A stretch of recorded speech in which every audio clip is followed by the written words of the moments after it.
boardroom level? I think it's a job for the executive, overseen by bodies like the board and the standards committee. And if I give you an example, it might help explain what I mean. One of my sadnesses was that when this thing did leak into the public domain, that so much focus, I do understand why, but so much of the focus went on to Trump Panorama, okay? But for me, the most heartfelt, the thing I felt most passionately about was the BBC put out one day, over 12 hours on all its bulletins, a story saying that ethnic minority people in this country were being charged more for their insurance purely because of their ethnicity. And when David Grossman looked into this, he found the story to be utterly untrue. I mean, so it was a dreadful thing to have put out, particularly given, it's wrong. It must have been deeply upsetting for many people out there, particularly ethnic minority people who heard that story all day long. Anyway, it was untrue. So you just have to ask yourself, okay, how could the BBC get this so wrong? Who had the idea of doing this story? Who conceived of it? Who did the initial research? Who did the initial reporting? Who wrote the script? Which editors cleared it across the whole of the BBC all day? A completely untrue report. There were multiple levels of editorial failure. Now, we never got a good accounting for that at the Standards Committee, and I would have expected, with a better culture when it came to these things, a complete look at every single failure and ideas for correction. I said many times at the committee meetings that things would come up, many of them in my memo, and I said, to me, this makes me worry about recruitment, about training, about professional standards, about the systems, about the processes. The BBC, I know in the chairman's memo, he tries to say, all this stuff is old, we dealt with it all. Well, to me, what I was frequently seeing was that the BBC's idea of dealing with something was to change the editors around, tweak the written guidelines. But there was never, it seemed to me, any willingness, and take the story I've mentioned, to look into exactly what went wrong there and whether there were deep implications. And of course, since the memo came out, you've had people like Mark Irwin, very respected, the former BBC correspondent. He's done a piece on Substack, I don't know if you've read it, it's worth reading, where he seems to sort of, he's not criticising my memo, far from it, but he says he thinks that there are issues like this in the BBC and there are deep cultural forces at play here. So there's a lot for them to look at. You mentioned the memo a few times. You also told us that you'd sent it to Ofcom, DCMS, and you'd had that meeting with the BBC. 2 weeks later, the Telegraph had that memo, and they said that it was circulating around government departments. Do you have any idea how that memo got to those other departments or the Daily Telegraph? No, absolutely not. All that I know is what I've stated. Did you share that memo with anybody else beyond the BBC board? Absolutely and those not. committees? Well, sorry, Ofcom and DCMS, but beyond that, no. So somewhere there's a leak. Any idea where that might be? The case. No, I have no idea. Thank you, Chair. Did you work with anyone else when you prepared your memo? No, it was all my own work. Natasha. Thanks very much for coming in today. So, Caroline, you mentioned the Sorority Review and talked about the depth of work that was involved in that. I just wanted to pick up on a couple of points. The review did find a culture of defensiveness at the BBC, especially around admitting mistakes, as the Chair sort of mentioned, and that was in 2021. Have things improved? I think they have improved. I think we can point to things like Tim Davie on Glastonbury. I think that was a speedy apology, and rightly so. I think there are probably many other examples of where the BBC has apologised in the last few years. But I would say, I think the real issue is the culture of the BBC in terms of the level of attention paid to these issues. And again, in my view, the fact that we had a robust committee to debate issues of impartiality, the fact that we had David Grossman being commissioned by the GSE to ask questions about the BBC's coverage in order to help inform future coverage was actually really significant. I think there are a few organisations when you actually have that level of auditing internally on a regular basis, and this is an ongoing issue. This is not one and done in terms of managing these issues. You kind of mentioned Tim Davies' sort of robust and very quick response to Glastonbury. Do you have any ideas as to why the kind of robust and quick response didn't come this time round? I wasn't involved in the issues with the board, so I'm afraid I wasn't privy to discussions, and I didn't know that Michael had sent the report until I read about it in the newspaper. Why there was a bit more of a delay over sort of a robust and response to when my memo had leaked? Yeah. No, I'm sorry, I don't. I only know what, same as you, what I was reading in the newspaper. Sorry. Fair enough. And then just on the sorority review again. So, how has this changed the working practice and culture practically at the BBC? We keep coming back to this thing of culture and transparency. Well, how has it actually changed anything? I'll give a few examples. First of all, there are internal programme reviews which were reported on to the EGSC. So if there were particular issues with the programme, that they all led internally, we were given a high-level view of whether the programme was performing well or not performing well, and some of the outcomes of those reviews. That's frustrating and difficult for programme makers to have an additional level of insight in terms of what's happening, to be asked questions. I think that's important. The thematic reviews are significant pieces of work. I point to the immigration review. I think it was a substantial piece of work by Madeleine Sumption, and in fact Madeleine continued to be involved with the BBC for another year, advising the BBC, going around the region, speaking about immigration, better ways to cover it, asking questions. It was a very thorough process of her and her team continuing to act on behalf of the BBC, give recommendations and advice, and being available as a resource on issues of immigration and how well to cover it, which is a challenging issue. So I would say, in terms of specific practical impacts, those are two good examples. I think a third is performance reviews. So again, we understood that impartiality was becoming a big issue in terms of being, frankly, played into how people were being judged in terms of being good editors of programmes. So again, it was an issue in terms of impartiality was embedded into sort of a new performance culture. Could there be improvements? Yes, and I have a few ideas on things which might be continue to be improved, but I do think it had an impact. And they also had a lot of focus on training. Not surprisingly, you have lots of people coming in and out of the BBC. People who were outside the BBC also had to do the editorial training. So I think across a number of areas, I would say there was a systematic change in terms of what we were doing on the committee and what we were seeing. But how do we then kind of get in the position that we're in now, where, you know, Michael, you felt compelled to write your memo? Is there an issue around transparency at the BBC? Is there an issue with just being transparent and honest about when things go wrong? I think there kind of is when it comes to self-criticism, actually. I just think that Caroline's described the processes very well, and the BBC does try to look at itself, and it's done a lot of the right things and a lot of responsible things. But I just think that then when it comes to following through on actions, it's not always fantastic, and you do get levels of denial, as per my memo, whether it was the issues in covering the US presidential race or Israel, Gaza or whatever. You got these reports through from David Grossman, and the management's response was to just plain deny. So, well, we don't agree with them. And what was the rationale? Did they outright find David Grossman was wrong on the facts or out-argue his rationale? No, they just disagreed with them and didn't do anything.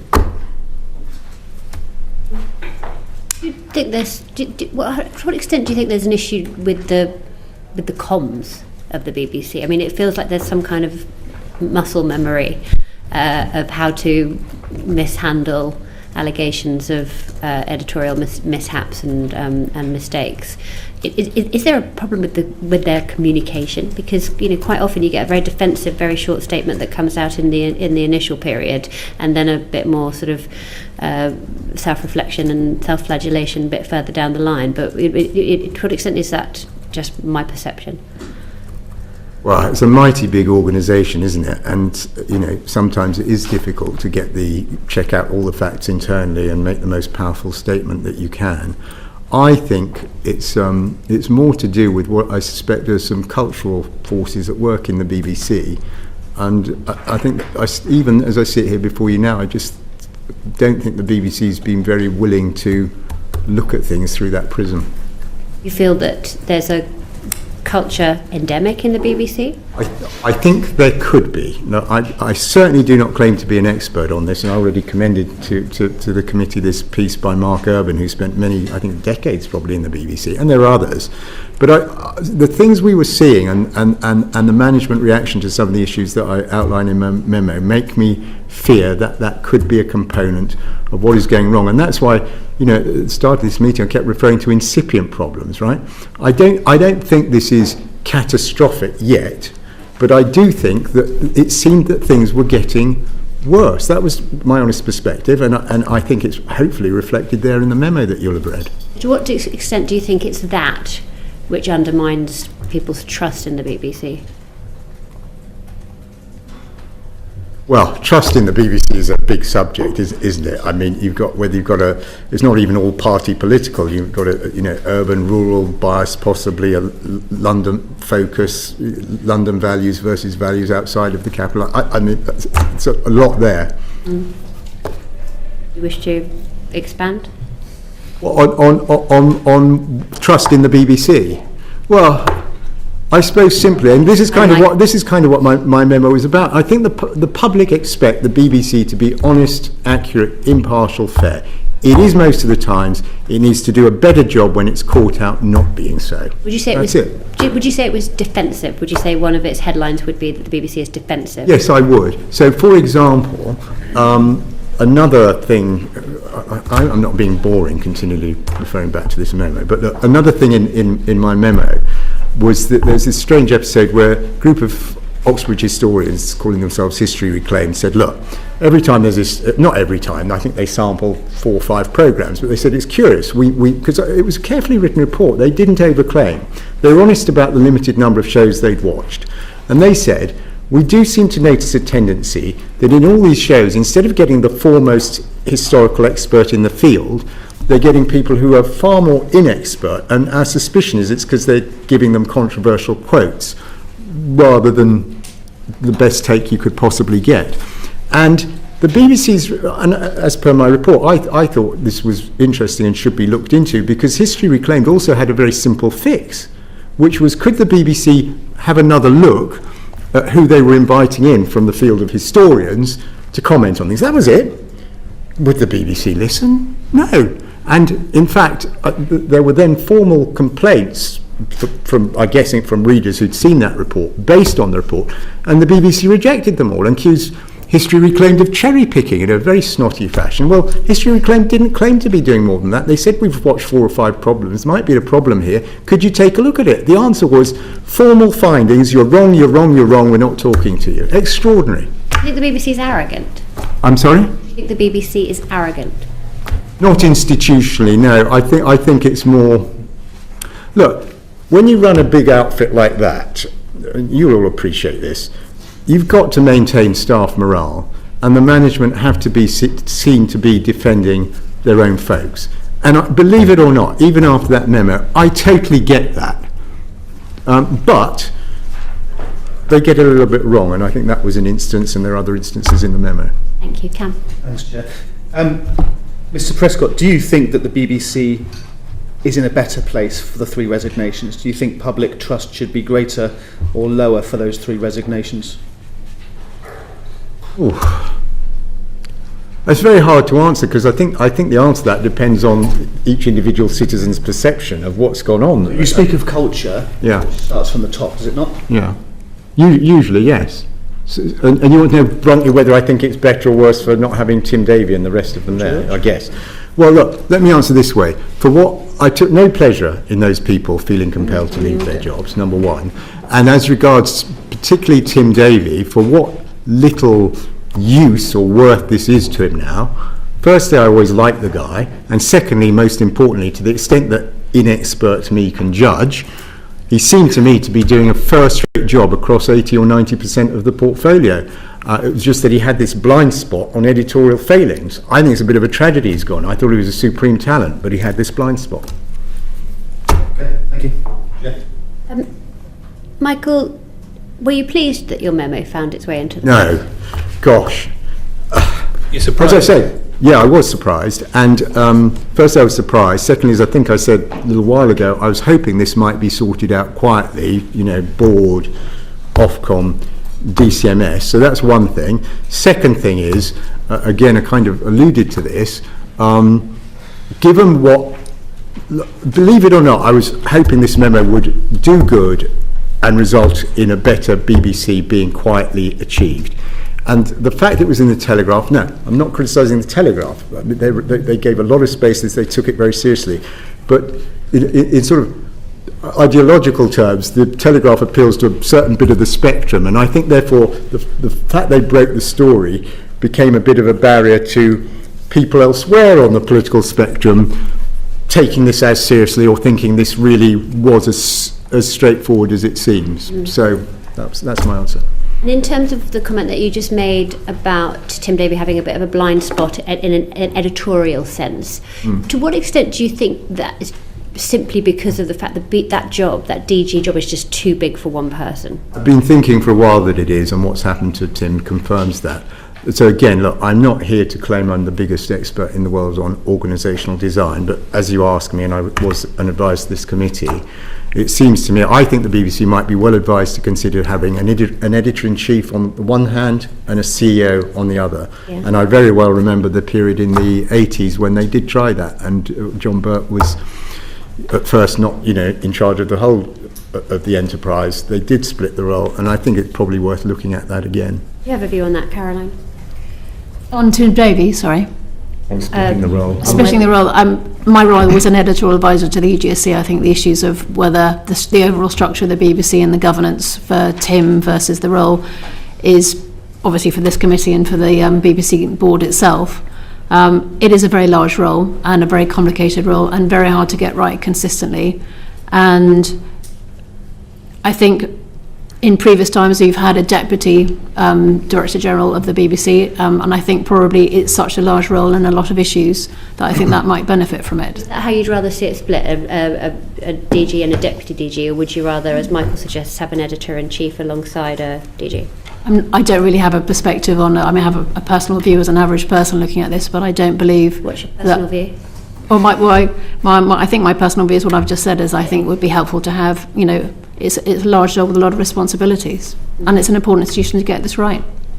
And were you wanting to come in? Thanks, Chair. One more, Mr. Prescott.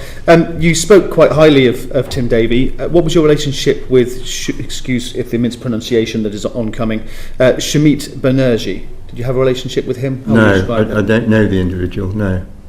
Okay. I think you can, but let's move on to Vicky, please. You rightly pointed out that the Panorama programme has been picked up quite a lot in terms of your note. And this was discussed at 2 meetings of the EGSC in January and May. Yeah. Why do you think that the EGSC failed to act satisfactorily at either meeting?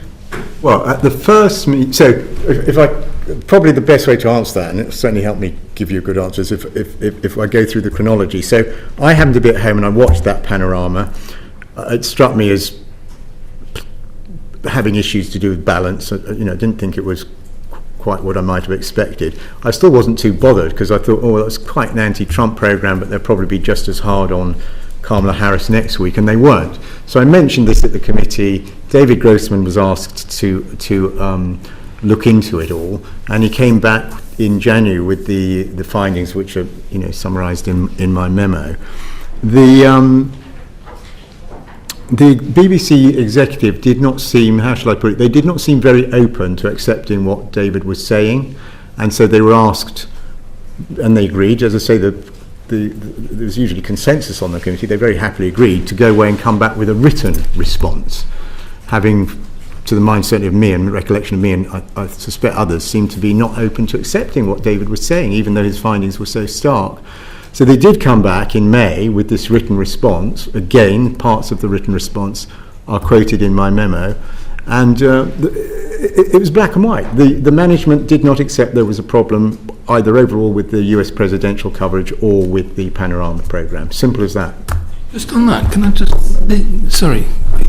The Grossman report says that generally speaking, the coverage of the election issues was generally excellent. Yeah, so I hope I've been clear. What I'm focusing on incipient problems that need addressing, and in my memo you'll see, because I was trying to summarise it all for the board of the BBC, I think it's 7 points or something, kicking off with they've ignored or broke their own guidelines on use of opinion polling. So there was a lot to the Grossman report. And actually, do you know, it's good you've mentioned that, because that kind of gives you the context. That was very much the BBC management's view. It was great. They were excellent. On page 3, David Grossman's report says it was all excellent. Well, there was a lot to praise. And by the way, I've been a reporter. Right? I hope the BBC Washington staff don't think I'm sitting here getting at them. I know they're doing tough jobs, okay? But David Grossman did not give it an absolute gold star. There are a lot of issues, as summarised in my memo. And so, I don't know, hopefully does that cover... Well, I mean, I think there could be an accusation that you didn't represent the Grossman report fairly in your memo, and that whereas you picked up all the points that you made that were criticisms of the BBC without stating the context, which generally speaking he was positive about the coverage and had put forward these particular problems as issues that needed to be corrected for next time. Well, look, David Grossman would have to speak for himself. My take was firstly that he was being polite. Secondly, there were a lot of very specific instances in the full report, summarised in the memo, of things that had gone wrong. And you know, that both my memo to the board, its intent, remember this was conceived as a private memo to 14 people, and it was meant to be a call to action. So it was not, I didn't put in the stuff for celebration. It was very deliberately highlighting problems and faults that I felt were not being addressed properly. Back to the Panorama documentary. So you said that you watched it on the 6th of January and that was the point. I think it was the show, I think, was sorry to interrupt you. It was just before the presidential race. I think it was late October. Okay. Sorry to interrupt. So you watched it, and then that is what prompted you to put in complaints, even though there was no complaints about the Panorama documentary. Yeah, I wouldn't characterise it as a complaint. That's not really how the Standards Committee worked. So I watched the show, okay, and even after watching it, although I thought, a lot more anti-Trump witnesses than pro-Trump and so on, I thought it was a bit of an anti-Trump programme. Didn't think it was fair balanced, as you might expect typically from the BBC. But even then I wasn't too alarmed, because I just thought, and by the way, I rather enjoyed the programme. But I thought, they'll probably be doing just as aggressive a look at Kamala Harris next week. That's why this was so aggressive on Trump. And there wasn't a balancing programme. And so I can't remember now, I'd need to check whether I emailed David Grossman or raised it at the next committee meeting. But I simply said, could David have a look at the show to see what, because I could have been wrong, that actually it was in line with the standards and it was all fair enough. And so that's how it wound up being looked at. Then in terms of your memo, when did you include the Panorama programme into your memo? Well, was it at the start or later on? No, my memo was all written of a piece. So although it begins with the example of Panorama, because I thought it was a very stark example of things, the sorts of things that had gone wrong and were not being addressed. So that's why I nosed off the memo on it. But everything in the memo was written, way after, because I left my last meeting of the Standards Committee was June, and it was in some months after, actually, before I started writing the memo. Thank you. Mr. Prescott, you mentioned that the January 6th documentary wasn't really of the editorial standard you expected, but that you thought that perhaps they'd be just as hard on Kamala Harris. Yeah. It has occurred to you, though, has it not, that Kamala Harris wasn't found by the January 6th committee to have played an active role in the Capitol riots? Mm-hmm. Absolutely, yeah. But so what would such a documentary look like as a companion to the Donald Trump? Well, the Trump Panorama was looking at his history as obviously he'd been president once already, his track record as a politician, and purported to be trying to look at the secret of his appeal. Mm-hmm. And then thirdly, trying to look at what might the consequences be of him winning. If he'd lost, he might have faced more lawsuits. If he won, he could crush them. It's that sort of thing.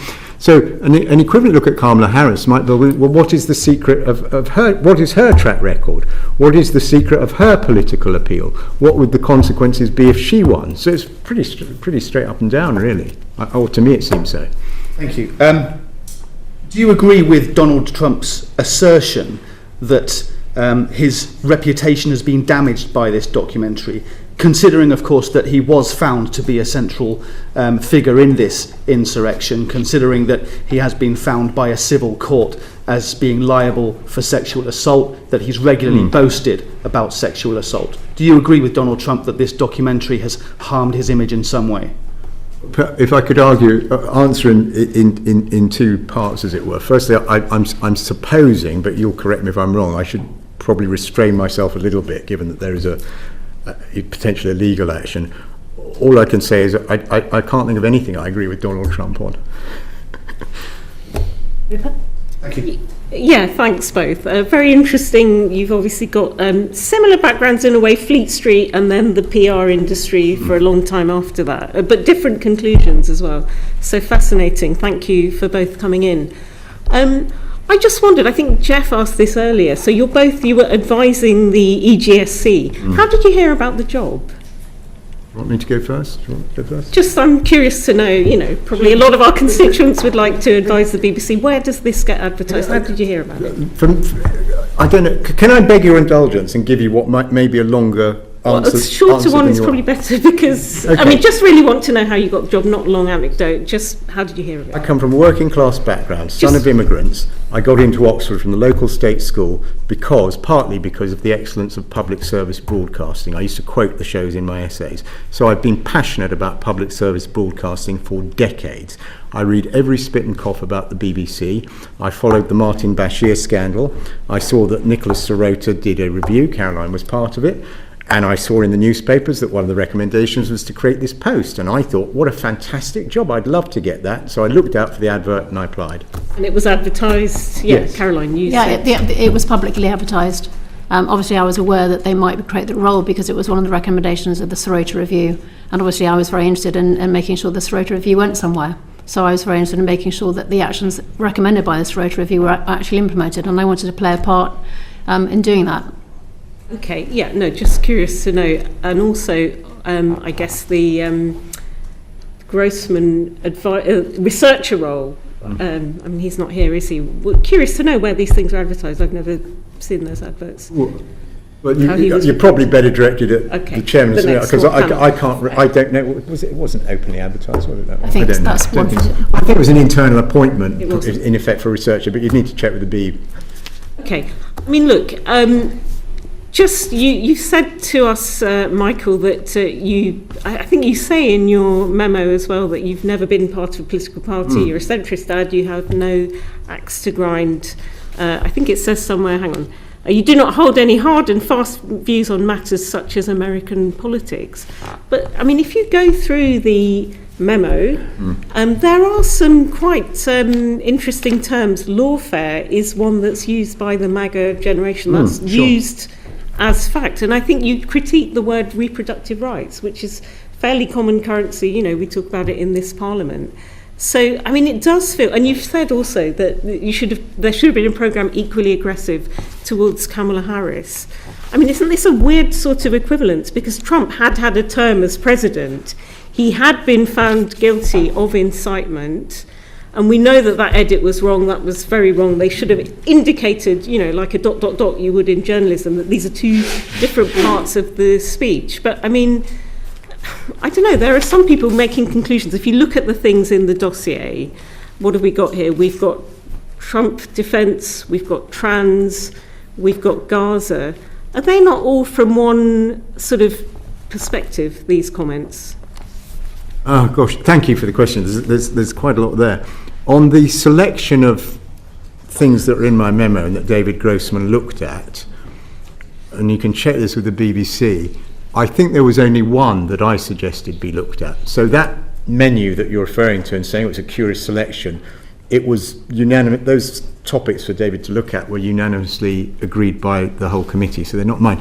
And when you mention, quoting lawfare and reproductive rights, I think I'm right here that those are words that appeared in David Grossman's reports. There's a lot of misapprehension. I'm not saying this is a view, but out there online, so on, there's a lot of misapprehension out there. In a funny way, a lot of my memo wasn't written by me. It was me quoting David Grossman's internal BBC reports. And he mentions I think it was him who made the point about lawfare, and it wasn't meant to be a party political or ideological point. He was making a very simple point that in America, unlike Britain, if you get a prosecuting counsel, they may be carrying a party political strike, they may be a political appointee, and that was important for audience understanding of the full context of the onslaught on Trump.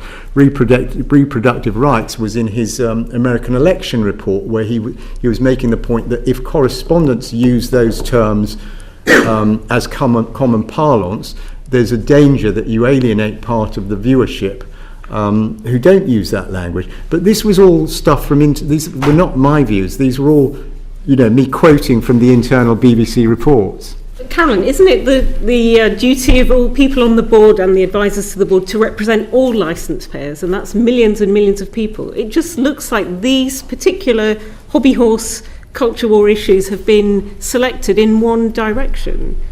I mean, surely your responsibility is to all licence fee payers. Mind if I and at the same time, we hear at the same time you two served your term, there was a letter from 400 BBC employees there at the all-staff meetings. There was one just the week before last. There has been a letter we've been circulated by 100 eminent BBC folk, including Dimblebees and whatnot. Mm-hmm. So those are very different to the selectively picked examples here that all seem to betray a political bias themselves. Yeah, I know.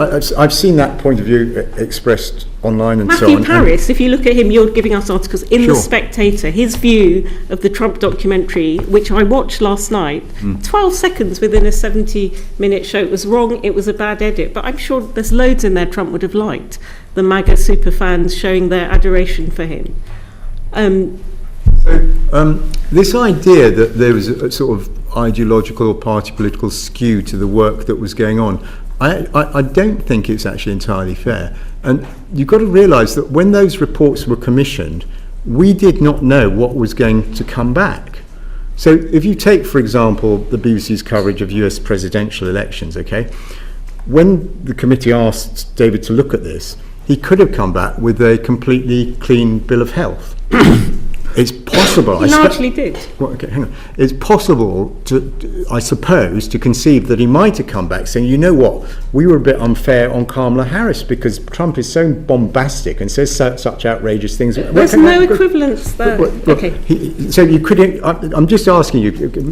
Obviously, you're very free to disagree, but it could have been Grossman came back and said, we've been a bit unfair to Kamala Harris because Trump's so bombastic that we end up giving her too little airtime. That he might come back. As it happens, he did come back saying there was a skew against Trump's side, but we didn't know that's what his finding would be in advance. So I don't think it's entirely fair to suggest the committee had an ideological hue in commissioning the bits of work. No, I'm saying the memo, not the committee. Oh, the memo. Because if you're saying you have to sling an equal amount of mud, surely the role of the journalist is to tell the truth. Yeah, sure. So do you have to find? Do you know what I mean? Just because tit for tat thing, because. Or do you tell? I certainly agree with what you say, both about the truth and things being balanced. But the stuff in my memo, I think covers almost all of the David Grossman report. So it's not as if there were 100 reports and I picked these ones and they've got an ideological flavour to them. I've mentioned most of the reports that were done, and they were commissioned by always commissioned by the whole committee. Sorry, Caroline. I was going to say that looking at the overall debate we had in the committee, it was a long report, 20 pages, looking at US election coverage as a whole. And the whole point is to look at, are there areas of concern, bias, inaccuracies that might become a systemic issue and that we have to address going forwards. My view of that particular report was, I'm not saying it was a complete clean bill of health. There were issues that I think the BBC had to address, issues about how are we reporting appropriately in terms of individuals who are being quoted. Is the balance of geography of where the BBC was based in America and their operations appropriate and representative of kind of American coverage? And in fact, they realised that they probably needed to do more to change the balance of their geography across the thing. But actually, what I took away from that report is that there was actually very good coverage of the US elections, powerful coverage, and not quite perhaps the same. I have a difference of opinion about how important the concerns were around the US election coverage as a whole, and having read the David Grossman report. And I'm just thinking of this memo, which has had such an effect, within a very short space of time. I think our committee's writing a thing before we've even seen the contents of the report, and within a week 2 big heads have rolled, another one since. And some of these points you've claimed history reclaimed. I mean, if you look into who these people are, again, Robert Toombs, he's a well-known Brexit person. They're all from a particular slant. So I just wonder if you're aware of your own biases in the examples you've chosen. For example, you say that you should not state that the Trump election was stolen, that was baseless. Do you think that the idea that the Trump election was stolen was baseless? No, I absolutely do not. I don't remember that bit of the memo. Also, page 3, it says something like it was a Democrat majority committee. Oh, that he was found guilty of incitement. Yeah, that's right. I mean, our committee is a majority Labour committee. We have a Conservative chair. Are you saying we're illegitimate? No, of course, oh God, absolutely not. I'm a great respecter of Parliament and the traditions of Parliament. I spent 15 years as a correspondent here. Sorry, that bit that you're quoting, I've now got it. That was when the executive defended Panorama and was trying to argue there was no problem with the video splicing. One member of management prayed in aid the prosecution of Trump and the committee finding that you referred to. That's the only reference in there. But I do come back to this thing though. I'll deal with history reclaimed, because that, I suppose, that was something I raised. It never led to a Grossman report, by the way. That was just one of my bugbears. It's in my. But all the rest of the stuff, as I keep saying, this was not my tick list. These were reports commissioned by the entire committee for David Grossman to look into. We never knew what he would come back with. And if you take American presidential race, for example, he did come back saying, well, actually, was a little bit unbalanced. But we didn't know in advance he would say that. History reclaimed, I can tell you hand on heart, I never even Googled the historians behind it. I just got that they were Oxford. Then, because they're not completely neutral people either, are they? Yeah, but you've got to remember, all I was saying on the history reclaimed thing, which still seems to me a small thing, they seemed to me, from what I read in the papers, very reasonable. They'd spotted something little that was wrong. They were suggesting what sounded like a sensible fix, and the BBC wouldn't even consider it. I'll move on, Rupert. You happy? Amen. Thank you very much. Thank you. Back on the splicing. In his sacred job memo to us, Dr. Shah mentions that since your memo, Mr. Prescott, the corporation's had 500 complaints, and that has, I quote, prompted further reflection. And as a result of that further reflection, the BBC now accepts that the splice gave the impression of a direct call for violent action. I remember the first time I saw the splice, and I looked at it and I was like, oh my God, that's awful. And then I checked a transcript of the speech itself, and that confirmed it. Were you surprised that it took the BBC multiple iterations and multiple months to work out something as straightforward as that splice was that misleading? Yes, in a word. I mean, this was, in the memo I talk about my great frustration and how I'm writing to the board because of this frustration, and that was a very easy to understand example, that we had a BBC management that would defend and stand by that video edit, which is exactly what was going on, and that's why I was one of the reasons I was in despair, but it's possibly the purest example. Do you think the corporation has what you might call a bigger truth problem?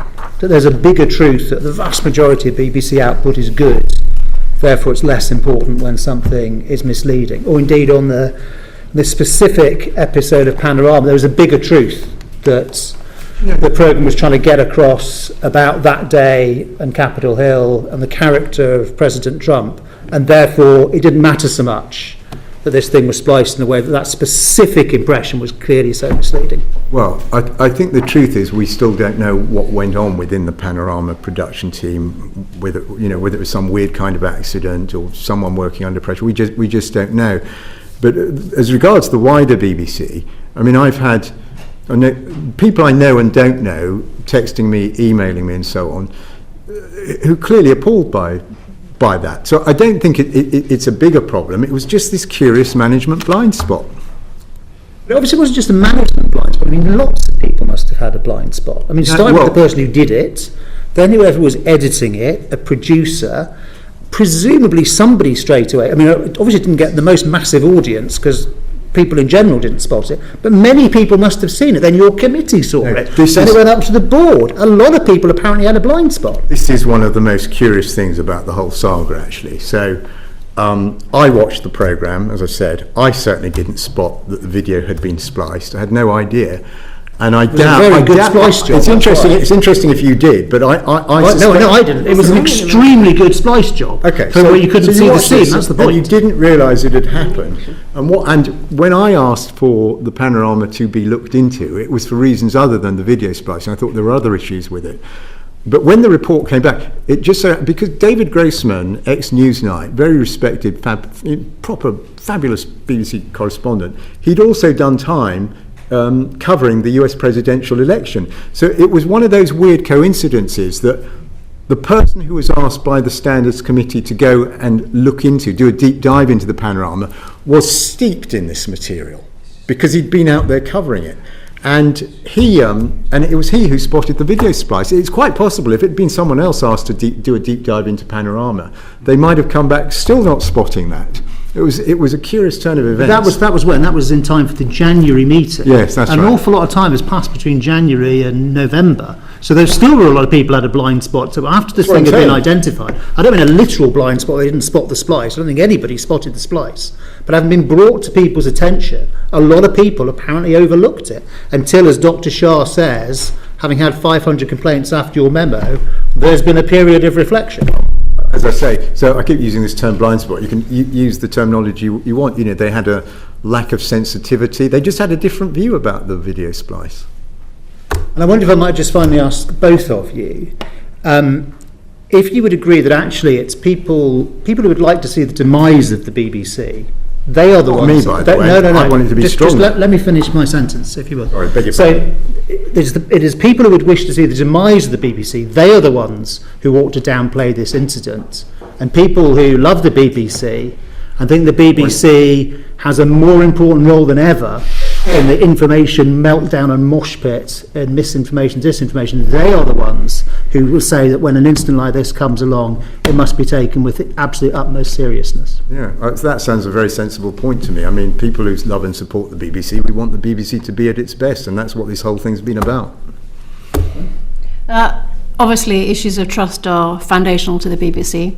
It is very important that they take inaccuracies extremely seriously.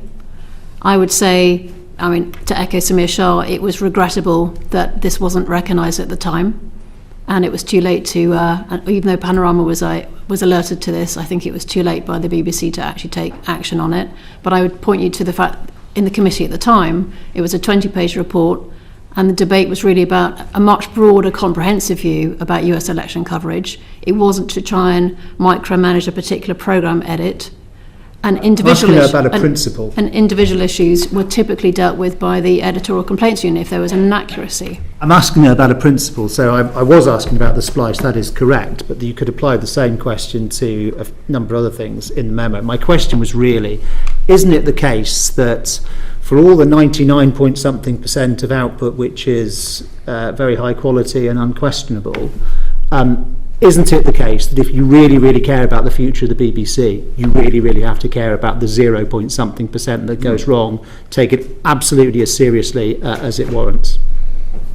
I agree with you. I think it is important, but I personally think that the BBC did take issues of impartiality and accuracy incredibly seriously. It's the reason that they're one of the most trusted news brands in the world. Misinformation meltdown mosh pit. Cam. Thank you, Chair.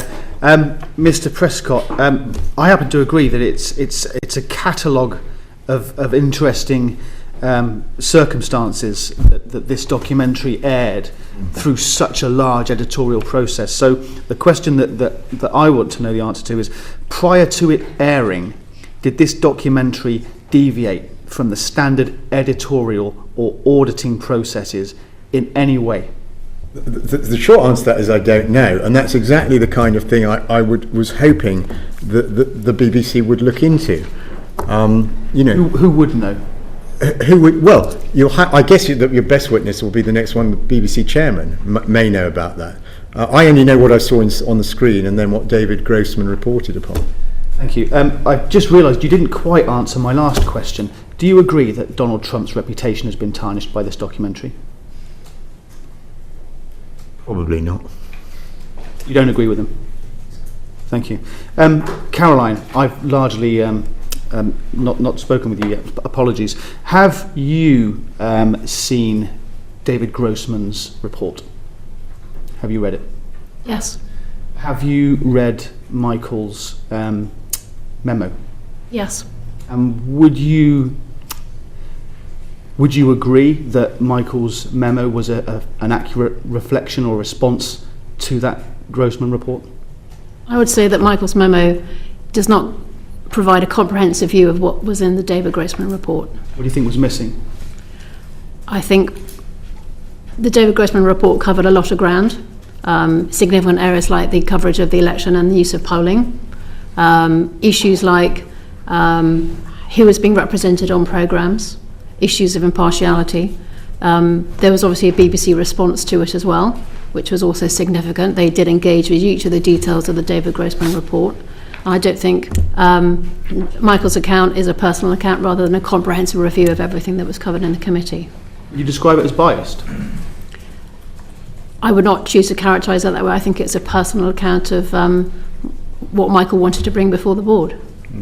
Thank you. It was meant as I think Caroline's remarks may well be fair, because I'm very open about this. I think I even say it in the memo. It was meant to be, an edited take on things. It was a primer for the board, hoping to get some action, and they could then go away, as I think I urged them to do in the memo, to go and look at the full Grossman report. So I don't think I'd ever claim it was fully comprehensive. It was edited highlights intended to get action. Is there anything else you'd like to add to that question, Caroline? No. Thank you. Thank you. Jeff, did you want to come in on this one? Just on that, Caroline, sorry again. You said that it doesn't provide a comprehensive review of the Grossman report. Do you think it gives an accurate sense of the Grossman report? As I say, I repeat what I've just said. I think Michael's view was not designed to be a comprehensive view of everything the David Grossman report. I think when you read the David Grossman report in full, it's a broader reflection of the debate that the committee had about issues and anticipating issues in terms of both existing coverage, was there something we should be looking at more closely, and other actions that the BBC should be taking. My interpretation, my personal interpretation, was that the BBC engaged with this, the executive team responded, actions were taken. It was going to be an ongoing issue. This is a live, Donald Trump defines the news waves at the moment. It was an important issue to actually think ahead about how do we cover Donald Trump appropriately. So my takeaways were very much focused on that broader representative view. David Grossman's reports were not supposed to be comprehensive. They were quick takes, ad hoc research to help fuel a conversation in the committee, rather than the thematic reviews, which are much bigger picture, longer term, lots of interviews, comprehensive research, and looking at a much broader range of programmes. Is it? Just to be clear, so the Grossman reports were the only ones that were asked for by the committee on this particular topic. There were no others. No, on this case, no. And Michael, just quickly, Dr. Shah said that your memos are, and I'm quoting, a partial description of the evidence that the EGSC received. Is it fair to describe your memo as partial? My memo is partial. I don't really think so. As I say, it was edited highlights intended to get action. So whether you want to call it partial or not, it was impartial. Well, there was nothing in that would mislead the audience in it. I think it was a reasonable edit of all the areas concerned that arose out of the Grossman reports. In that sense, you could, I suppose it'd be fair on the American one, for example, say it's unbalanced, because I didn't mention where David Grossman praised the coverage. I only mentioned where there were problems. But I don't mean to sound arrogant. I don't really apologise for that. I mean, it was 19 pages as it was, for one thing. And if you do read the full Grossman report, I don't know whether you're getting hold of it or not, into the American election coverage, see what you make of it. But my plea, you see, is fine, wherever the BBC earns a gold star, that's great. But that doesn't mean they shouldn't take the problem seriously. So I think the first thing there was they broke their own guidelines on how to use opinion polls. Well, what was done about that after? How did that problem occur? And what's being done about that to prevent an accidental reoccurrence? Answer, we do not know.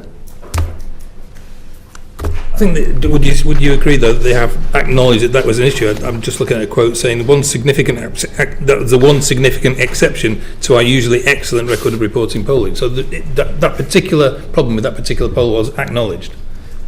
Yeah, but this goes to my one remaining worry. But I should have said, by the way, I really welcome the BBC chairman's letter to you where he says he's going to go through everything in my memo point by point, which is in a way all I wanted.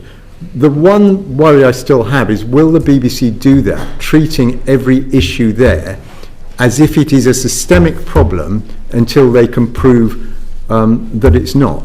So the issue there about the opinion polling, they say they've responded to it and acknowledged it. Okay, but were there systems that went wrong? Was it if it was one single human error on one night, fine. But if not, there's a bigger problem. What's gone wrong here? They need to get under the bonnet and start fiddling around with the spanner of it. How do they demonstrate that they fix those systemic problems? Well, for starters, whoever takes the place of Caroline and myself on the Standards Committee, hopefully they can persuade them that they've been doing a more thorough job. And if there was to be wider scrutiny, and it's for BBC as an institution to figure that out, and of course you as the Select Committee have an oversight role. Thank you very much. Bye. Thank you, Chair. Michael, you mentioned sort of primer for the board. A comment you just made earlier in terms of sort of like your communication, and you started off earlier when you said that you was a strong supporter in your formative years, how important the BBC was, and I think that many people in this room, myself included, sort of BBC is sort of very important in terms of our sort of education as well. Yeah. So, did you foresee the damage your memo would cause? Absolutely not, because it was. Remember, sorry, but no. I paused. That's why you came in. My apologies. But what I would say to you is, did you not see an opportunity, or did you not see a scenario where that memo would be wider circulated? No, it went. As I say, it went to 14 members of the BBC board, and then senior people at Ofcom, DCMS, who. As I said, BBC is independent, but they have some role in terms of dialogue with the BBC. So, no. And also, I look back, what was I to do? I could have done nothing. But you can hopefully tell from the memo the level of my concern. And I wanted someone somewhere to start doing something. No, I understand that. But it's obviously been, in some cases, you can argue it's possibly being weaponised. And you spoke about people on the political spectrums sort of grasping that and trying to sort of damage the BBC, so to speak. So I'm just surprised you're surprised we've got to this point. Well, on the weaponised thing, this is a personal view, but whether people at the BBC think this stuff's been weaponised or not, surely that's a secondary issue. There are very specific things that have been going wrong, detailed in the Grossman reports, detailed in my memo. Now the BBC, they say they're going to look at them one by one. Hopefully they'll treat them as systemic problems, in which case the BBC will end up stronger, and I want it stronger so it can conquer the globe. So this, where you're coming from, which is, surely you realise there was a risk of damage. Even as I sit here now, my hope and my genuine belief is the BBC is going to end up stronger because of all this stuff. And it'd be great. They can reach billions on this planet with their news and current affairs, given that we're in the era of fake news, if they get this stuff right. Caroline, what's your view about what I asked Michael in terms of how this has impacted the organisation? It's obviously been an extremely challenging time for the BBC. It's on the spotlight on issues of impartiality, which in my view the BBC was actively engaging with on a regular basis at a as I point out, the fact that the committee was extremely robust, discussions were had, research was commissioned on a regular basis, and it was challenging research. I think that's a really healthy organisation and a very healthy debate. Thank you. There was a term about sort of systemic and processes, about possibly the BBC not listening, the editorial team not listening, and you gave some examples.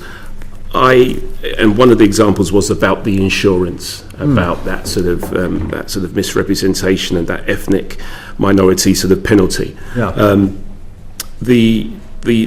With regards to that sort of insurance story, the BBC sort of acknowledged it was wrong and published a correction in 2024-25 in their annual report, and it's that an example of the EGSC working as intended. Well, there's a complaints process, as you know, that occurs in quite separately from the Standards Committee. Any member of the public can complain, and it's dealt with by certain machinery. The Standards Committee keeps an eye on that and see what they think of it. But this particular story you mentioned to, and the BBC apology, again, sorry for being a broken record, but again, this comes back to whether a problem is systemic or not. How did they get that so wrong? There were multiple levels of failure there, and I know of nowhere, it certainly didn't come before the Standards Committee, that the BBC treated it as such and looked into every stage of failure and what they could learn from what went wrong. Okay. So given the resolution of the insurance story, why did you not sort of mention that or reiterate it in your memo? What, the insurance story? Yeah. It is in my memo, yeah. What the BBC, the reiterate, so why did you not sort of mention that the BBC had dealt with it?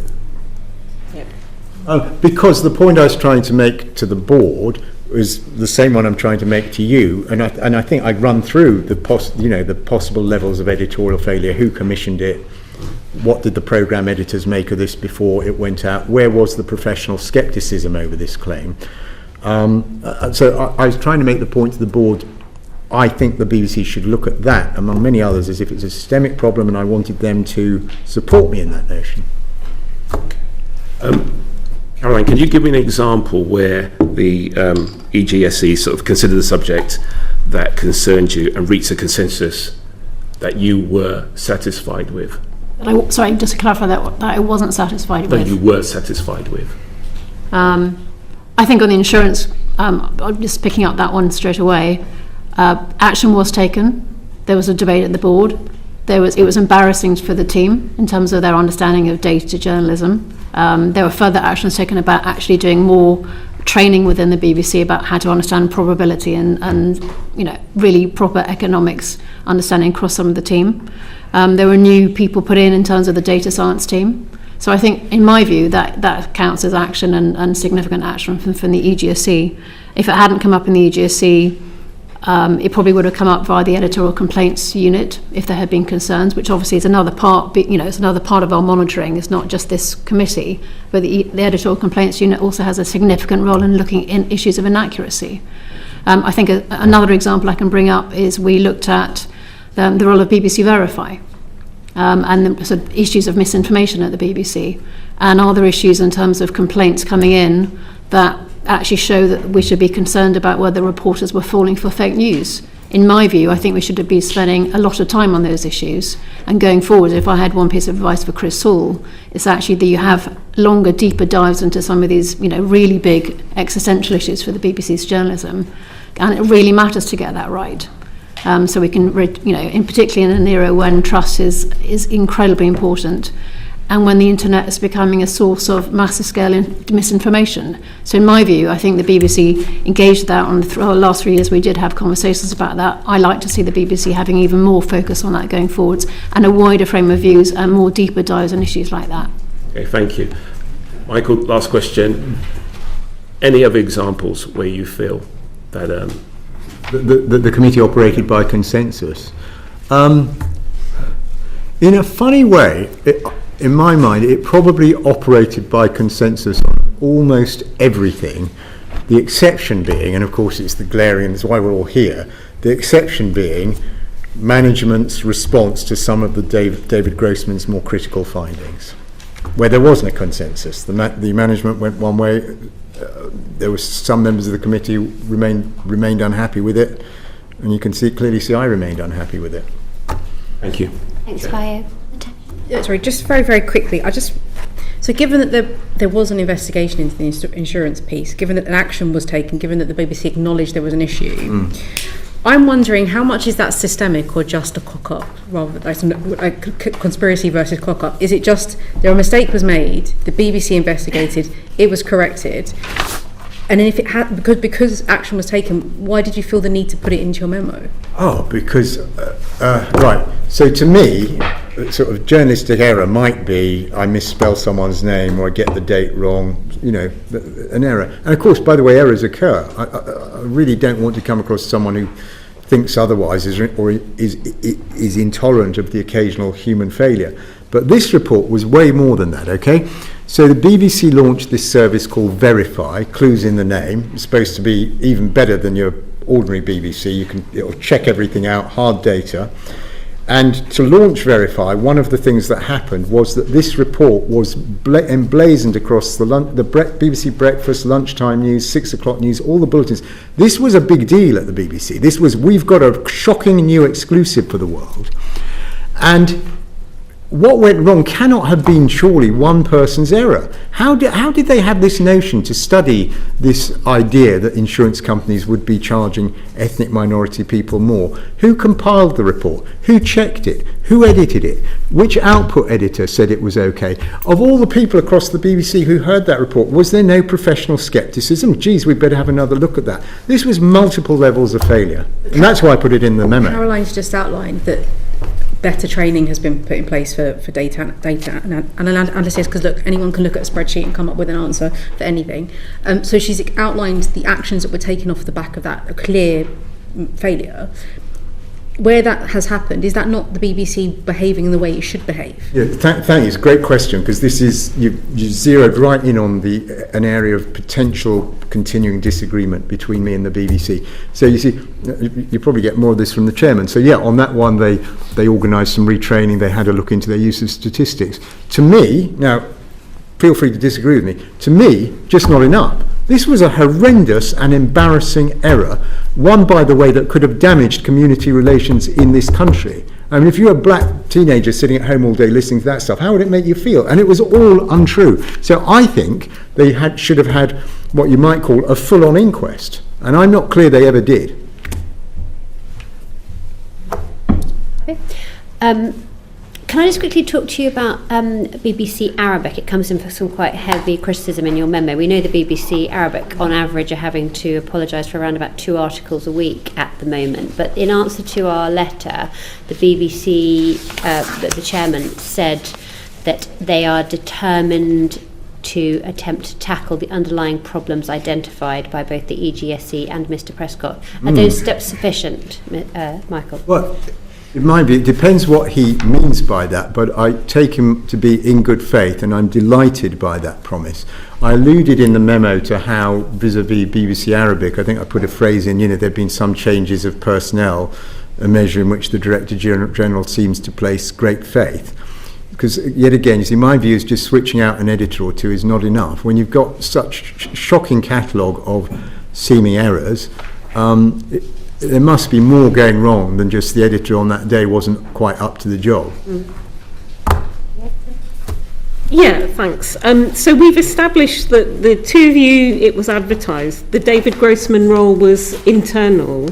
Well, I think you need to check. I think it was, but I'm really not sure about the Grossman one. Probably best to ask the It just seems, the memo was very reliant on that one individual. I think you said to Jeff you didn't entertain any other evidence. I mean, surely, isn't it sort of incumbent on you to take evidence from a range of different sources? So throughout your time, there was also the Gaza Doctors Under Attack documentary that a lot of staff were exercised about at the all-staff meeting. There were various other things that happened. The NUJ and BEC2 have written to us. There's 21,000 members of BBC staff. Right. Hundreds of them attend the all-staff meetings. Why was none of their evidence in your memo? Why is it just all slanted to one individual and one political point? Well, I suppose you can't boil the ocean, for one thing. And my memo was what it was presented as being, which was a summary of internal reports that had come before the Standards Committee and not been acted upon fully enough. So, okay, I mean, I just wondered also what your relationship is with these gentlemen, with Robbie Gibb. The FT says that you're a friend of his. I don't know, maybe you can clear that up for us. And with David Grossman. So David Grossman, I only know through him being appointed this role and the Standards Committee. Robbie Gibb, I've known for a number of years. I first met him, I think, when I was working briefly for the political staff of the Daily Mirror, and he worked for BBC Westminster. So, yes, I do know Robbie Gibb, but you've got to appreciate 14, 15 years working as a political correspondent here. I think it's probably not an exaggeration to say I got to know hundreds of people on a cross-party basis. Even today, I've got dozens and dozens of friends from that period of my life, and I've got as many Labour Party friends, Lib Dem friends as Conservative friends. But yes, I do know Robbie.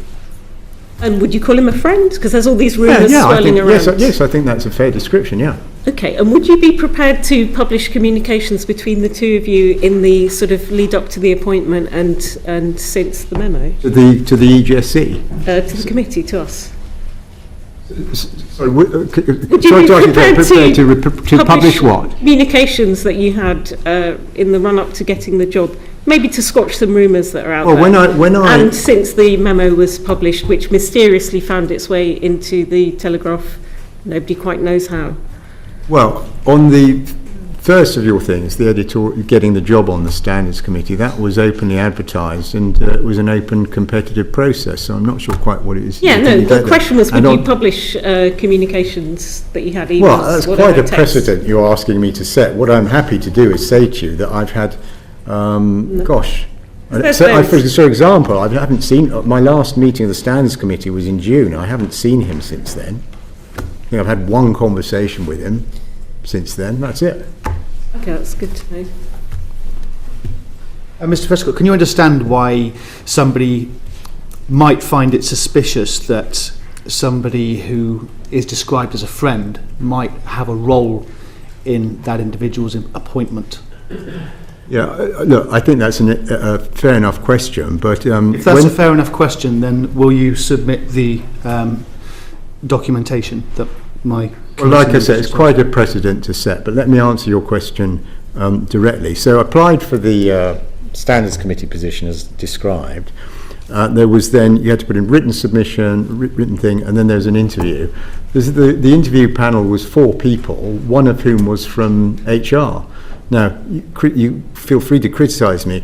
I just took the point of view, well, if BBC, BBC does do that sort of thing well, if BBC HR are involved, I thought it was fine.